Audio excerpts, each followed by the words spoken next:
Okay, so I think I mentioned in the notes here that I would do the integrate, at least when I was doing the problem. Let me go backwards. That I would do the integration. And what integration are we talking about? This integration over here, all right? Now, what I mean by that, I really just want to get the antiderivative. So what I'll do is I'll go through that at the whiteboard, all right? So let's put this down, and I'm going to write the indefinite integral at this point, because I just want the antiderivative. I'm going to use the letter x instead because it's easier for me to write. So it's x, e to the x, and then 1 plus x dx. My first recommendation is to just multiply it out. And what do you get there? You get x, e to the x, plus x squared, e to the x, dx. All right? Let's keep moving forward.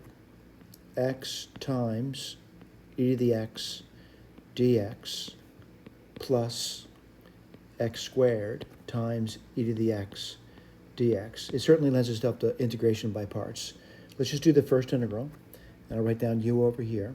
I'm going to say u is equal to x, and du is equal to dx. Well, if that's the case, then you can get dv is equal to e to the x dx, which means v is equal to e to the x, and I'm not even worried about the constant integration at this point. So I'm going to keep moving forward using this over here. What do we get? By parts, I'm going to get x e to the x minus, excuse me, let's think about that. You're going to get e to the x dx now.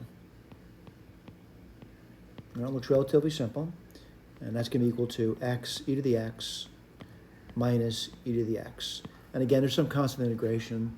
I'm going to do this guy over here now. It's really the same thing, but now I'm going to say u is x squared.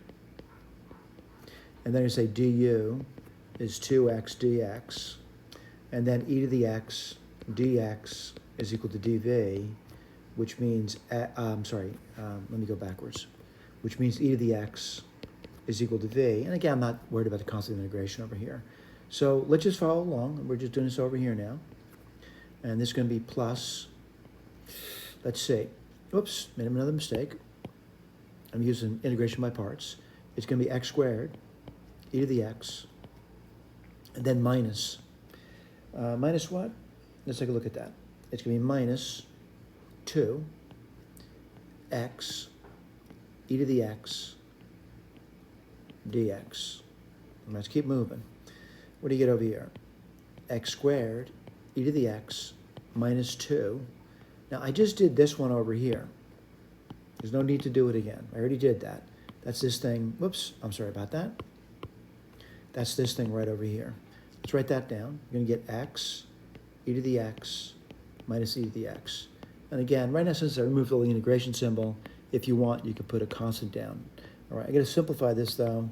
And just to write it down, you get x e to the x minus e to the x plus x squared e to the x minus 2x e to the x plus 2 e to the x plus c. I'm going to try to arrange this thing in an order.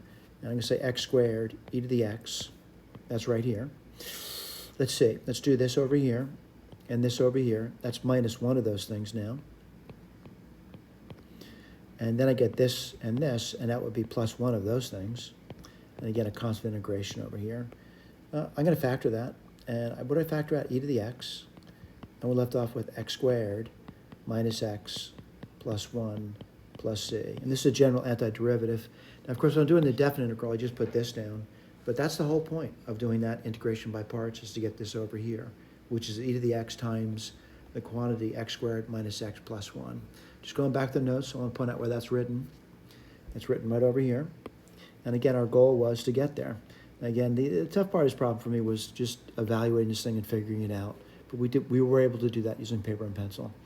Each step along the way, though, requires some reasoning skills and integration. And again, we use integration by parts.